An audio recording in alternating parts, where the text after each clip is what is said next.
Kannada matrimony ಆಷಾಢ offer. ಈಗ membership ತಗೊಳ್ಳಿ, ಆಷಾಢದಲ್ಲಿ free ಆಗಿ ಯೂಸ್ ಮಾಡಿ.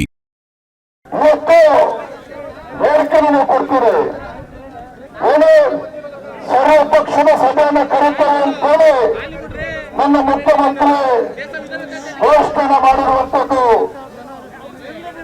ನಿನ್ನೆ ಹೇಳ್ತಾರೆ ಸರ್ವ ಪಕ್ಷದ ಸಭೆಯನ್ನು ಕೊಡ್ತೇವೆ ಅಂತೇಳಿ. ಊರ್ ಕೊಳ್ಳೆ ಹೊಡೆದ ಮೇಲೆ ಕೋಟೆ ಬಾಗಿಲು ಹಾಕಿದ್ರು ಅಂತ ಹೇಳ್ತಾರೆ. ಊರ್ ಕೊಳ್ಳೆ ಹೊಡೆದ ಮೇಲೆ ಕೋಟೆ ಬಾಗಿಲು ಹಾಕಿದ್ರೆ ತಮಿಳುನಾಡಿಗೆ ಹಿಂದೆ ಏಪ್ರಿಲ್ ಮೇನಲ್ಲೇನೆ ಜೂನ್ನಲ್ಲಿ 300 TMC ನೀರನ್ನು ಹರಿಬಿಟ್ಟು ತಮಿಳುನಾಡಿಗೆ ನೀರೇ ಕೇಳೋದಿಲ್ಲ. ಅವಾಗಲೇ 300 TMC ನೀರು ಬಿಡಬೇಕಾದ್ರೆ ಸರ್ವಪಕ್ಷ ಸಭೆ ಕರೀಬೇಕು ಅಂತ ನಿಮ್ಗೆ ಅನಿಸ್ಲಿಲ್ವಾ DK ಶಿವಕುಮಾರ್ ಅವರೇ? ಅವತ್ತು ನೀರು ಬಿಡಬೇಕಾದ್ರೆ ವಿಪಕ್ಷದವ್ರ ಜೊತೆ ಚರ್ಚೆ ಮಾಡಬೇಕು ಅಂತ ನಿಮ್ಗೆ ಅನ್ನಿಸ್ಲಿಲ್ಲ. ಈಗ ತಮಿಳುನಾಡು ಮುಖ್ಯಮಂತ್ರಿಗೆ ಖುಷಿ ಪಡ್ತಕ್ಕೋಸ್ಕರ ನೀರು ಬಿಟ್ಟು ಈಗ ಕಾವೇರಿ ವಾಟರ್ ಮ್ಯಾನೇಜ್ಮೆಂಟ್ ಅಥಾರಿಟಿ ನೀರು ಬಿಡೋದಕ್ಕೆ ಕೇಳಿದ್ದಾರೆ ಅಂತ ಹೇಳಿ ಈಗ ಕಪಟ ನಾಟಕವನ್ನು ಆಡ್ತಾ ಇದ್ದಾರೆ. ರೈತರ ಪರವಾಗಿ ಮಸಾಲೆ ಕಣ್ಣೀರು ಹಾಕ್ತಕ್ಕಂಥ ಕೆಲಸ ಮಾಡ್ತಾ ಇದ್ದಾರೆ. ಮಸಾಲೆ ಕಣ್ಣೀರನ್ನು ಹಾಕ್ತಕ್ಕಂಥ ಕೆಲಸ ಮಾಡ್ತಾ ಇದ್ದಾರೆ ಮಾನ್ಯ ಮುಖ್ಯಮಂತ್ರಿಗಳೇ. ಯಾವ ಪುರುಷಾರ್ಥಕ್ಕೋಸ್ಕರ ನೀವು ತಮಿಳುನಾಡಿಗೆ ಮುಂಚಿತವಾಗಿ ನೀರು ಬಿಟ್ಟಿದ್ದೀರಿ? ಮಾನ್ಯ ಮುಖ್ಯಮಂತ್ರಿ ಗೊತ್ತಿದೆ, ರಾಜ್ಯದ ಇತಿಹಾಸ ಕೂಡ ಚೆನ್ನಾಗಿ ಗೊತ್ತಿದೆ. ತಮಿಳುನಾಡು ಬಿಟ್ಟಿರ್ತಕ್ಕಂಥ ಮಾನ್ಯ DK ಶಿವಕುಮಾರ್ ಅವರೇ, ಇದೇ ಕನ್ನಂಬಾಡಿ ಕಟ್ಟೆ ಯಾವ ನಾಲ್ವಡಿ ಕೃಷ್ಣರಾಜ ಒಡೆಯರವರು ತಮಿಳುನಾಡಿನ ಅಪಮಾನವನ್ನ ಸಹಿಸಿಕೊಳ್ಳಲಿಕ್ಕೆ ಸಾಧ್ಯ ಇದ್ದೇನೆ ಒಡವೆಗಳನ್ನ ಅಡವಿಟ್ಟು ಮಾರಿ ಕನ್ನಂಬಾಡಿ ಕಟ್ಟನ್ನು ಕಟ್ಟಿಸ್ತಕ್ಕಂಥ ಕೆಲಸ ಮಾಡಿದ್ರು.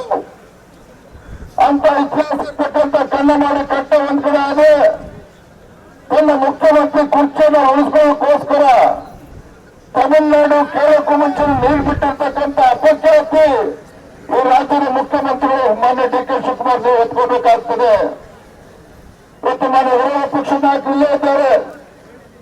ಇವತ್ತು ಯಾವ ಸರ್ವ ಪಕ್ಷ ಸಭೆಯನ್ನು ಕರೆದಿದ್ದಾರೆ? ಕಾವೇರಿ ಕೊಳ್ಳದ ರೈತರನ್ನು ಉಳಿಸ್ಕೊಳ್ಳೋಕ್ಕೋಸ್ಕರ ಸರ್ವ ಪಕ್ಷದ ಸಭೆ ಕರೆದಿಲ್ಲ ನೀವು. ಈ ಭಾಗದ ರೈತರ ಹಿತರಕ್ಷಣೆಯನ್ನು ಮಾಡೋದಕ್ಕೋಸ್ಕರ ಸರ್ವ ಪಕ್ಷದ ಸಭೆಯನ್ನ ಕರೆದಿಲ್ಲ. ಬದಲಾಗಿ ತಮ್ಮ ಮುಖ್ಯಮಂತ್ರಿ ಕುರ್ಚಿನ ಉಳಿಸ್ಕೊಳ್ಳೋಕ್ಕೋಸ್ಕರ ಸರ್ವ ಪಕ್ಷ ಸಭೆಯನ್ನ ಕರೆದಿದ್ದಾರೆ. ಇಂಥ ಕಪಟ ನಾಟಕಕ್ಕೆ ನೀವು ರೈತರ ಪರವಾಗಿ ಮಸಾಲೆ ಕಣ್ಣೀರು ಹಾಕಿಕೊಂಡಿದ್ದೀರಿ. ಇದಕ್ಕೆ ನಾವು ಹೊಣೆಯನ್ನು ಹೊರೋದಕ್ಕೆ ಸಾಧ್ಯ ಇಲ್ಲ. ಘೋಷಣೆ ನಡೆಯುತ್ತೆ ನನ್ನ ಮುಖ್ಯಮಂತ್ರಿಗಳೇ.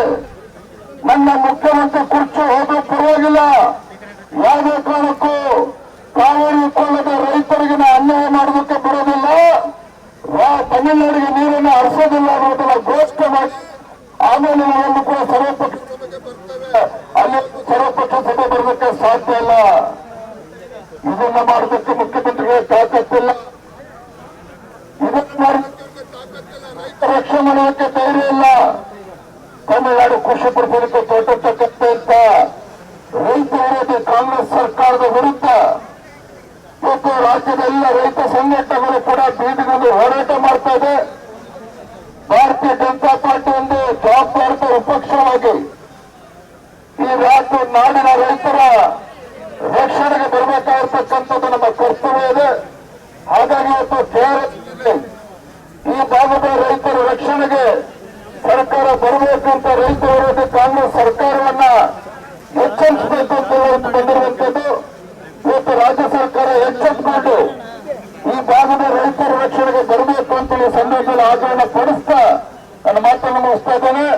ಹಲೋ ಭಾರತ್ ಮಾತಾಕ್ಕೆ, ರೈತ ವಿರೋಧಿ ಕಾಂಗ್ರೆಸ್ ಸರ್ಕಾರಕ್ಕೆ,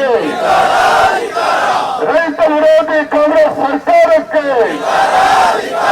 ರೈತ ವಿರೋಧಿ ರಾಜ್ಯದ ಮುಖ್ಯಮಂತ್ರಿಗಳಿಗೆ, ರೈತ ವಿರೋಧಿ ರಾಜ್ಯ ಮುಖ್ಯಮಂತ್ರಿಗಳಾದಂತ DK ಶಿವಕುಮಾರ್ ಅವರಿಗೆ